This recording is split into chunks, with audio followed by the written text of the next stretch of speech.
And let's begin the show with the epic Gladiator II that releases in your cinema halls this week and forever. So I would say epic, over the top, and unforgettable. Gladiator II marks a new era for Roman dramas. More than 2 decades after Gladiator redefined the sword and sandal genre with its emotional depth and heroic tragedy, Ridley Scott's Gladiator II ventures boldly into a pulpier, more unrestrained realm of Roman spectacle.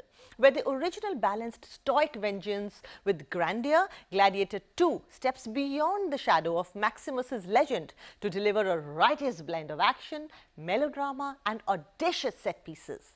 The result is a thoroughly entertaining, if tonally different, addition to Scott's Roman saga. Set 16 years after Maximus defeated Commodus in the Colosseum, Gladiator II centers on Lucius, played by Paul Mescal, a young man who watched those fateful events as a child. Now Lucius lives a peaceful life in Numidia, far from Rome's chaos, where he commands troops alongside his wife Arishat, played by Yuval Gonin. But when a Roman fleet led by General Acacius, played by Pedro Pascal, invades, killing Arishat and enslaving Lucius, the stage is set for a new journey of vengeance, honor, and ambition that mirrors his father's legacy. The film's standout performance comes from Denzel Washington as Macrinus, a charismatic and manipulative master of gladiators whose hunger for power is as boundless as his swagger. With shades of a Roman Don King, Washington devours every scene he is in, bringing both gravitas and a wily, unpredictable charm to the character.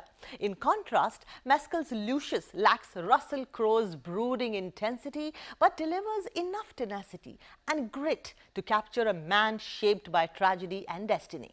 Lucius's journey is less about raw survival and more about reconciling with his lineage and complex feelings towards his mother, Lucilla, played by Connie Nielsen, who was forced to separate from him for his safety. Where Gladiator leaned into the battle for freedom against corruption, Gladiator II revels in the outlandish, adding rhinos, baboons, and even sharks into its violent mix. A dramatic reenactment of a naval battle staged in a flooded Colosseum with sharks prowling among the gladiators is one of the several set pieces that Scott stages with utmost flair. These chaotic, over-the-top moments may lack the original film's solemnity, but they make for gleefully wild, visceral sequences that showcase Scott's mastery over visual spectacle.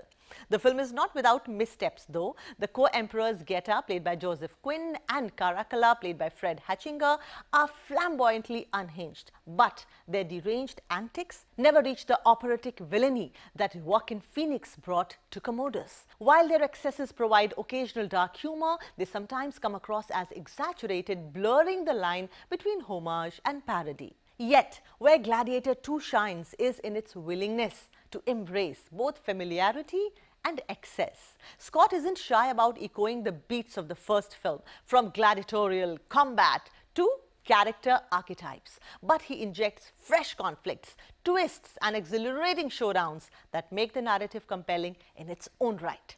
Pedro Pascal's General Acacius offers a well-drawn character arc as a battle-weary leader, questioning his allegiance to Rome's brutal expansionism, bringing complexity and nuance to the film's exploration of loyalty and sacrifice. In Gladiator II, Scott crafts a tale as blood-soaked and opulent as ancient Rome itself, balancing high-octane action with scandalous revelations and familial betrayal.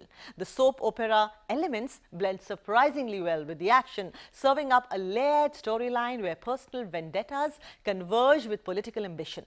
For those looking for a historical epic in the spirit of the original, this might not meet expectations. But for viewers ready to embrace its adventurous and occasionally absurd flourishes, Gladiator II offers a unique take on Rome's enduring mythos. While it can't replicate the iconic resonance of Maximus's journey, Gladiator II emerges as a worthy and bold chapter in Ridley Scott's saga, trading gravitas for unriddled operatic mayhem with Washington's unforgettable performance and Scott's eye for grandiose action.